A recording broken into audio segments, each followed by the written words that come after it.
پھر دوہرا رہا ہوں کہ جب رسول کے پاس کوئی یا رسول اللہ بہت پریشان ہوں، اللہ کی بارگاہ میں دعا کر دیے۔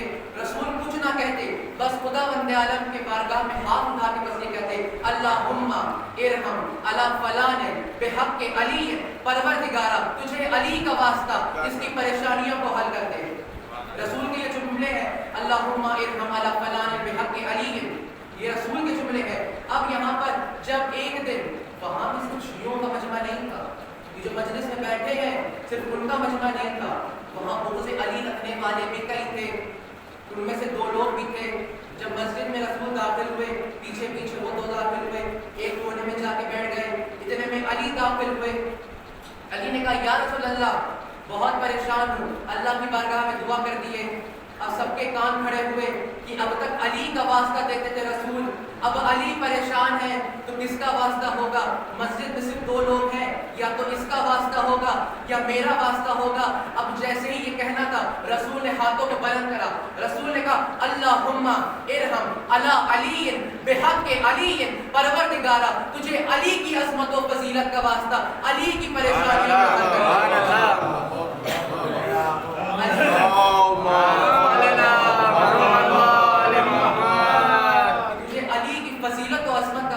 علی کی پریشانیوں کو حل کر دے۔ اب وہاں پہ بغض علی زبان پر آیا، بغض علی زبان پر آنا تھا، کھڑے ہو کے کہا یا رسول اللہ ہر وقت علی کا واسطہ، جب کوئی پریشان ہو تو علی کا واسطہ، جب علی خود پریشان ہو تو علی کا واسطہ، ہم لوگ بھی تو موجود ہیں، ہمارا واسطہ دے دیے۔ رسول کے رحمت للعالمین کے چہرے پہ جلال کے آثار نمایاں ہونے لگے۔ انہوں نے کہا یہ تو تمہاری بات ہے، یہ تو عام لوگوں کی بات ہے، جب میں خود پریشان ہوتا ہوں تو خود علی کا واسطہ دیتا ہوں۔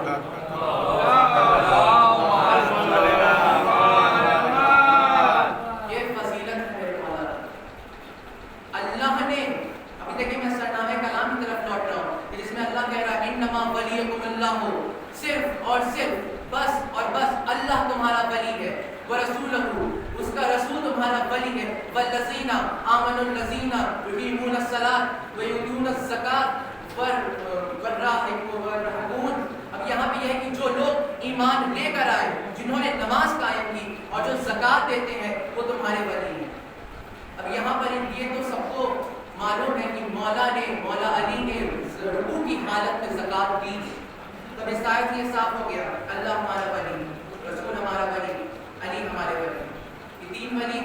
اب میں مفسرین قرآن کی طرف مخاطب ہو کے کہوں گا کہ آپ اللہ کی ولایت مانیے یا انکار کریے، رسول کو اپنا ولی مانیے انکار کریے، علی کو اپنا ولی مانیے یا انکار کر دیے، لیکن اس منبر پہ بیٹھ کے میں یہ کہہ رہا ہوں کہ سب کی ولایت کے بوجھ پلٹ جائیں گے اگر علی کی ولایت کو چھوڑ دیا۔ کسی کی ولایت کا سرا ہی نہیں ملتا جب تک اس کو ولایت علی سے منسوب نہ کرا جائے۔ اللہ نے آدم کو صفی اللہ بنا دیا، ولی نہیں بنایا، عیسیٰ کو روح اللہ بنا دیا، ولی نہیں بنایا، موسیٰ کو کلیم اللہ بنایا، ولی نہیں بنایا، ابراہیم کو خلیل اللہ بنایا، ولی نہیں بنایا، اسماعیل کو ذبیح اللہ بنایا لیکن ولی نہیں بنایا۔ لیکن جب بات علی کی آئی تو خدا نے خود کہا علی ولی اللہ۔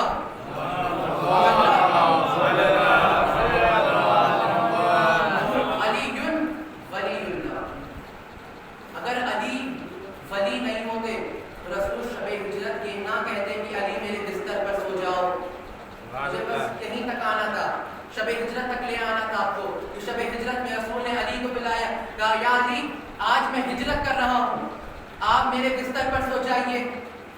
وہ علی جس نے آج تک رسول سے کوئی سوال بھی نہ کیا، اس نے بس ایک سوال کیا، یا رسول اللہ کیا میرے سو جانے سے آپ کی جان بچ جائے گی؟ اتنا کہنا تھا، رسول نے کہا ہاں تمہارے سونے سے میری جان بچ جائے گی۔ تاریخ لکھتی ہے کہ اس وقت شب ہجرت رسول کے گھر میں سب سے پہلا شکر کا سجدہ علی نے ادا کرا۔ علی سجدہ شکر میں گئے اور کہا میرے اللہ تیرا شکر ہے، تو نے مجھے اس قابل بنایا کہ میں تیرے رسول کی جان بچا رہا ہوں، تو نے مجھے اس قابل بنایا کہ میں اپنے رسول کی جان بچا رہا ہوں۔ اب یہاں پر رسول نکلنے کی تیاری میں ہے، سفر کا مجھے پورا واقعہ نہیں پڑھنا ہے، اللہ کی طرف سے حکم آیا کہ سارے کافر باہر کھڑے ہیں مارنے کے لیے، صوفیاں کے بھیجے ہوئے۔ میں جلدی جلدی باتوں کو سمیٹ لوں گی، وقت کی پابندی ہے، وقت زیادہ نہیں ہے، تو اللہ نے کہا کہ سورہ یہ ہے کہ وَجَعَلْنَا مِن بَيْنِ أَيْدِيهِمْ سَدًّا وَمِن خَلْفِهِمْ سَدًّا فَأَغْشَيْنَاهُمْ فَهُمْ لَا يُبْصِرُونَ کہ اللہ نے تمہارے آگے ایک دیوار بنا دی, اللہ نے تمہارے پیچھے ایک دیوار بنا دی, اور جتنے بھی لوگ ہیں ان سب کو اندھا کر دیا, ان کو کچھ دکھائی نہیں دے گا. رسول یہ آیت پڑھتے گئے, خاک اڑاتے گئے, آیت پڑھتے گئے, خاک اڑاتے گئے, کسی کو رسول نہیں دکھے, رسول نکل گئے. اب سفر کا مجھے نہیں پڑھنا, سفر کا آپ جانتے ہیں. اب یہاں پر رسول کا سونے میں ایک خاص انداز تھا. رسول کیسے سوتے تھے؟ ایک چادر لیتے تھے, سر سے لے کر پاؤں پورے بدن اٹھا کے سوتے تھے, اور ایک دم سیدھے, کوئی کروٹ نہیں, اور کالی چادر لیتے تھے. تو اب کوئی آپ سے کہے کہ شیعوں کالا کپڑا پہننا بدعت ہے, تو پلٹ کے کہہ دیے کہ کالا کپڑا پہننا بدعت نہیں, سنت ہے, وہ بھی میرے نبی کی سنت ہے. کالی چادر اوڑھ کے سوتے تھے. اب یہاں پہ علی نے چادر دی, اس کے بعد رسول نکل گئے. جب بھی رسول سوتے تھے کوئی گزرتا تھا, اگر نظر پڑ جاتی تھی گھر کے اندر, تو سب جانتے تھے کہ محمد سو رہے ہیں, کیونکہ اس کالی چادر میں سے نور چھن چھن کے باہر نکلتا تھا, نور چھن چھن کے باہر نکلتا تھا.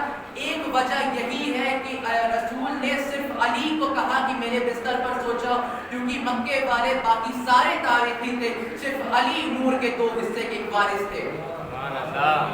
یہی تو حدیث ہے کہ انا و علی من نور الواحد, میں اور علی ایک ہی نور کے دو ٹکڑے ہیں. تو رسول نے انتخاب کرا کہ علی میرے بستر پر سوئیں گے, علی میرے بستر پر سوئیں گے. علی نے چادر اوڑھ کے سو گئے. علی سوئے, رسول نکلے. اب اتنے میں سارے کافر باہر اکٹھا ہوئے. ابو سفیان نے کہا کہ جب صبح نمودار ہونے لگی تب قتل کرنا, اور سب کے ہاتھ میں نیزہ تھا, سب کے ہاتھ میں نیزہ تھا. اب جیسے ہی یہ ہوا, صبح نمودار ہوئی, سب آہستہ آہستہ گھر کے اندر کافر ہونا شروع ہوئے. ابو سفیان نے کہا کہ بس ایک نیزہ سب مارنا, ایک نیزہ سب مارنا. اب سب داخل ہوئے. اب یہ پلاننگ چل رہی ہے سب کے. ارے جب خطرے کے بیچ میں پتا ہو, کمبل اوڑھ کے لیٹے ہیں, چاروں طرف مارنے کی پلاننگ چل رہی ہے, کس کو نیند آئے گی؟ بڑے بڑوں کو خطروں میں نیند نہیں آتی, نیند نہیں آتی. اب یہ وہ بھی علی سو رہا ہے جس کو نیند کی عادت ہی نہیں, جن کو ایک رات میں ہزار رکعت نماز پڑھنے کی عادت ہو, اس کو سونا ہو. اس پہ ایک آدمی نے اعتراض بھی کر دیا کہ کہاں 1000 رکعت نماز پڑھتے تھے, نیند نہیں آتی ہوگی تو 1000 رکعت نماز پڑھتے تھے. تو میں یہی کہوں گا کہ ہمارے علی کو نیند نہیں آتی تھی تو 1000 رکعت نماز پڑھتے تھے, تمہارے والوں کو نیند آتی تھی تو سوتے رہتے تھے. اب یہاں پر علی کی کان میں سب آواز آ رہی ہے, علی سو رہے ہیں. لیکن علی نے سب کو شب ہجرت یہ سو کے بتا دیا کہ نیند آتی ہے, اور ایسی آتی ہے کہ دشمنوں کے بیچ میں صرف علی جیسا انسان سو سکتا ہے, ورنہ اگر کوئی اور ہوتا تو ویسے ہی ہارٹ فیل ہو جانا تھا. کہ اس بستر پہ, کانٹوں کے بستر پہ سونے سے زیادہ مشکل تھا, کہ جانتے تھے نیزے لٹک رہے ہیں, سارے دشمن چاروں اور گھیرے ہوئے ہیں. اب اتنا ہونا تھا کہ ایک نے چادر کھینچی, جیسی چادر کھینچی سب نے نیزے ہوا کے لیے مارنا چاہا. ایک کی آواز آئی, رکو, یہ محمد نہیں ہے, علی ہے. اب سب کے چہرے میں پریشانی کا پسینہ آنے لگا, موت کا پسینہ آنے لگا کہ یہ علی ہے. تو کپڑے وہی, چادر وہی, دستار وہی ہے, کپڑے وہی, چادر وہی, دستار وہی ہے. لیٹا ہے تو لگتا ہے کہ اللہ کا ولی ہے, لیٹا ہے تو لگتا ہے کہ اللہ کا ولی ہے. اب حیران ہے سب مکہ کے کافر, سویا تو محمد تھا, یہ اٹھا تو علی ہے,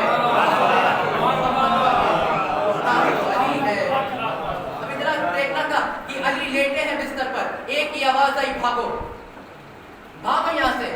ایک نے پوچھا کیا ہوا, وجہ بتاؤ. کہ جتنی دیر میں وجہ بتاؤں اتنی دیر میں بھاگو. کہا کیا ہوا؟ اس نے کہا وہ رحمت یزدان کا یہ کہر جلی ہے. جملے پہ غور کریے گا, وہ رحمت یزدان تھا یہ کہر جلی ہے, وہ رحمت یزدان تھا یہ کہر جلی ہے. سنتے ہیں قضا اس کی محلے کی گلی ہے, سنتے ہیں قضا اس کے محلے کی گلی ہے.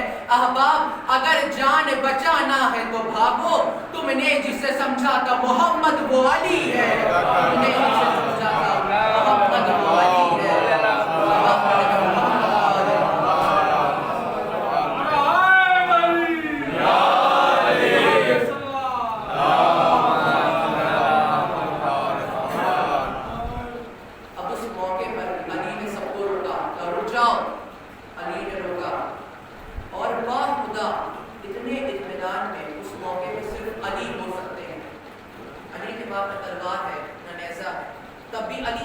سکون میں ہے.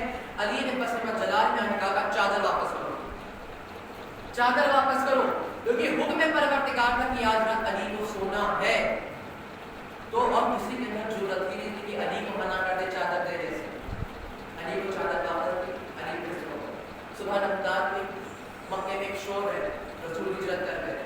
اب سب آئے رسول کے گھر پر, علی باہر آئے, کہا یا علی ہم نے سنا ہے کہ رسول ہجرت کر گئے اور ہماری امانتوں کیا ہوا؟ علی نے کہا پریشان نہ ہو, گھر پورا بھرا ہوا ہے. علی نے کہا ایک قطار میں کھڑے ہو جاؤ. سب ایک قطار میں کھڑے ہوئے. علی چہرہ دیکھتے امانت اس کے ہاتھ میں رکھتے, چہرہ دیکھتے امانت ہاتھ میں رکھتے. کوئی ایسا تاریخ میں بندہ نہیں آیا جس نے یہ کہا ہو کہ ہم کو غلط امانت مل گئی ہے, ہم کو کم امانت مل گئی ہے, بلکہ رسول نے امانتوں کے بارے میں علی کو کچھ نہیں بتایا کہ یہ امانت کس کی ہے. رسول نے کہا تو قضاوت میرا اور علی کا ہاتھ ایک ہے, رسول نے دیا, علی نے دیا. یہ ہے عظمت مولا کی ہے. یہ تصویر بڑی خطبے بھی میرے مولا نے دیے ہیں, کوئی کہنے نہیں.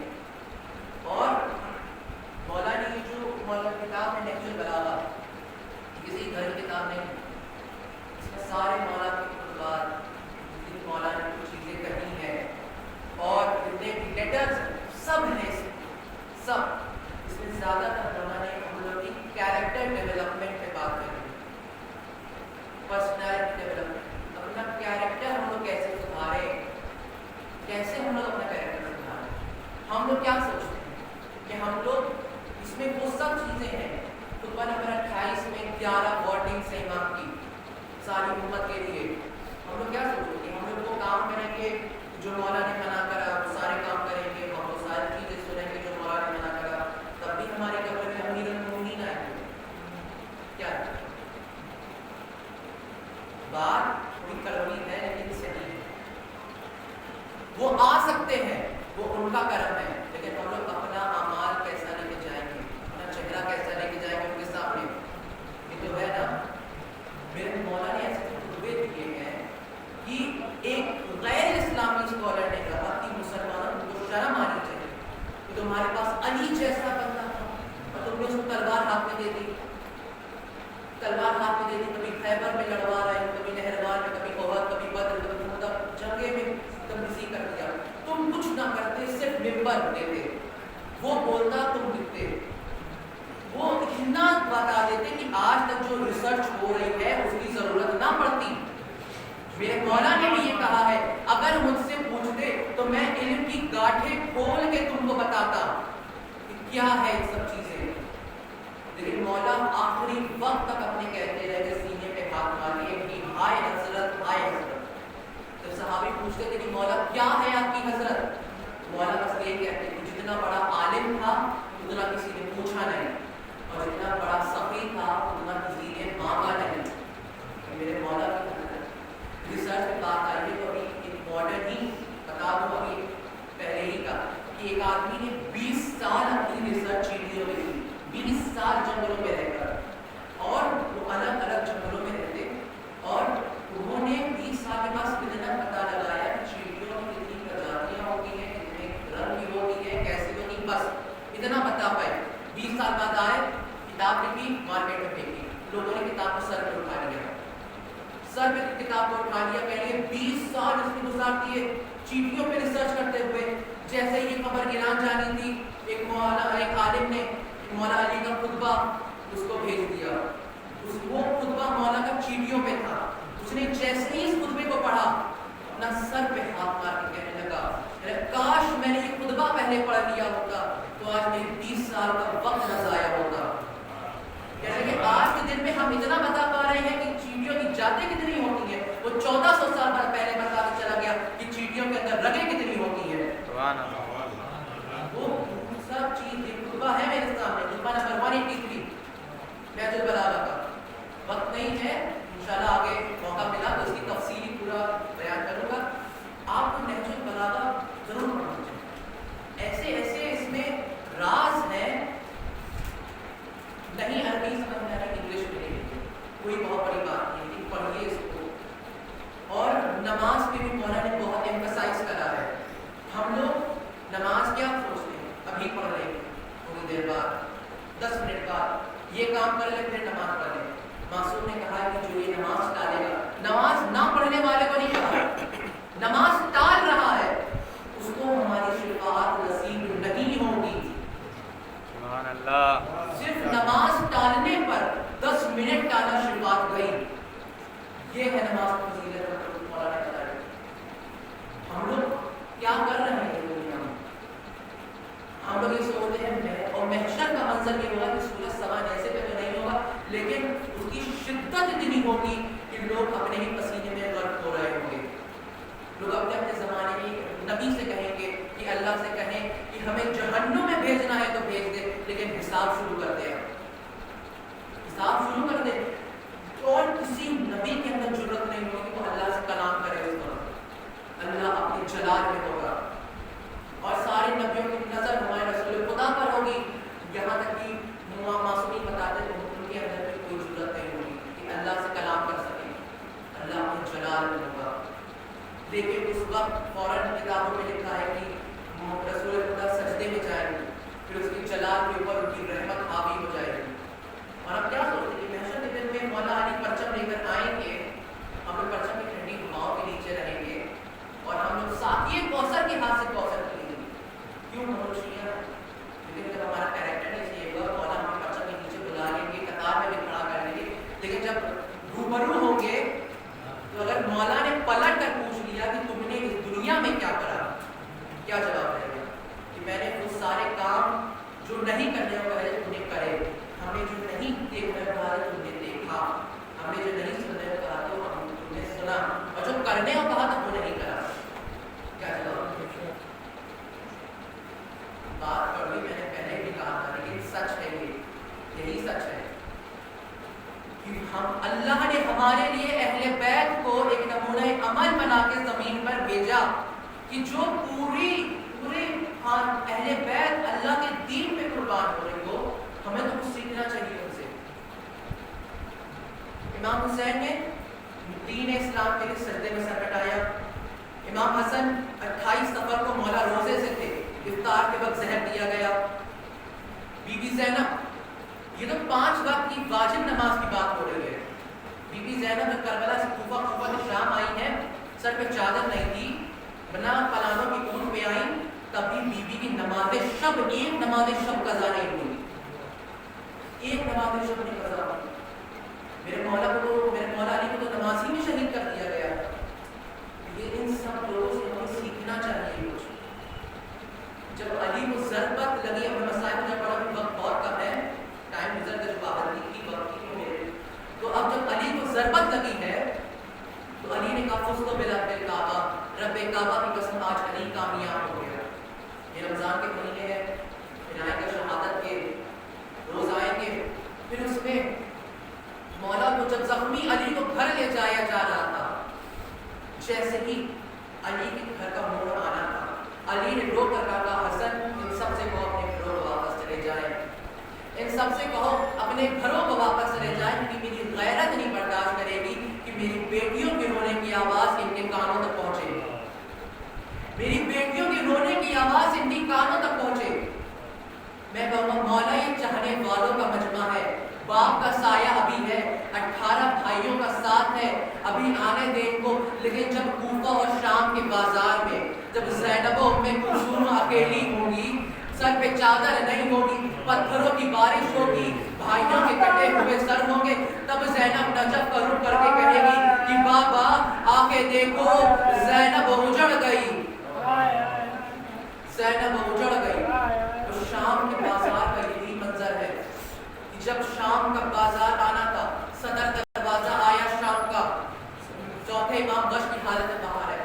کچھ کہتے ہیں کہ 9 اذانیں بیویوں نے سنی کھڑے ہو, کچھ کہتے ہیں کہ 15 اذانیں سنی علی کی بیٹیوں نے, سب بغیر چادر کے شام کے بازار کے صدر دروازے کے باہر کھڑی ہے. اتنا کہنا تھا کہ بی بی نے سید سجاد سے کہا کہ اے سجاد ان سے پوچھو کہ ہمیں کتنی اور دیر تک کھڑے ہونا ہے.